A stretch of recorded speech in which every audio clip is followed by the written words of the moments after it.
Well, hello to my Sunday school friends. It's good to see you. I hope that you're well. I hope that you had a good Easter, that you were able to spend time with family, that you were able to celebrate Jesus rising from the dead. It is a wonderful, wonderful thing that you and I are a part of, that Jesus has called us into, and I am just so happy that we're together in this. Now, when last we were talking about David and Saul, though, things were a little tense.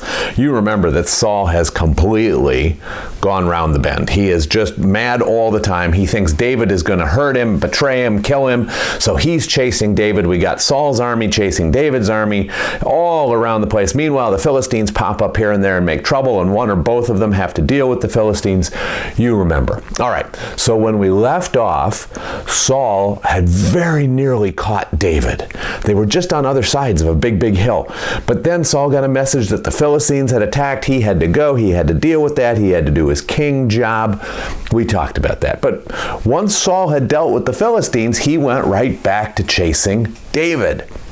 Now, they got to, the armies were, doing the same thing, running around looking for each other. And one day while Saul was in pursuit of David, they came across a big cave, and Saul decided that he was going to go into the cave to go to the bathroom, that he had to do a big number 2. And so he goes into the cave and he finds a rock that he can sort of balance on and do his business in the cave there. What he didn't know was that David and his army were hiding in the cave. So the king, Saul, is there. He's pretty vulnerable. He's going to the bathroom, and David and his men are standing behind him in the shadows, and the men are saying, God just gave you this guy. Let's kill him.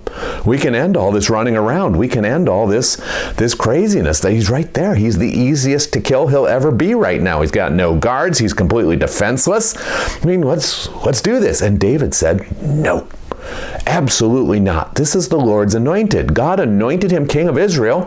I am not going to hurt the Lord's anointed. I mean, if he dies, he dies. If he falls in battle, he falls in battle. But I am not going to hurt him. Well, what are we going to do? Well, what David did is he crept up behind the king, right? Don't pay any attention to how gross that is. He crept up behind the king and he took out his knife and he cut off a little piece of the king's robe. Now, the king finished his business, got himself dressed and fixed up again, and went out of the cave to rejoin his army to go search for David, to kill David. And he was just a few steps out of the cave. He was just a little ways away. And David came out of the king and he said, "My lord Saul." And Saul spun around. And there's David standing right there. And David bowed to the king and he said to him, "Why are you listening to people who say that I want to hurt you, that I want to destroy you? You were in my power. Look, I've got a piece of your cloak. I could have killed you so easily. My men wanted me to kill you so easily. But I told them, absolutely not. We are not going to kill the Lord's anointed. You were right in my hands, King Saul. And I wouldn't kill you. I won't kill you. May God judge between me and you, but I am not the threat to you that you think I am. I am your loyal servant." And Saul was struck to the heart. Here he's trying to chase this guy. He's trying to kill this guy. And David could have killed him, let him go. And Saul said, when has it ever happened in the history of the world that a man had an enemy in his power and let him walk away? You're a better man than I am, David. I am so sorry. I'm going to take my army and I'm going to go home, and I'm not going to hurt you anymore. I know you're going to be the king after me. Just please promise me that you won't kill all my descendants, that you'll take care of them. And David promised that. Of course I'm not going to kill your descendants. I didn't kill you.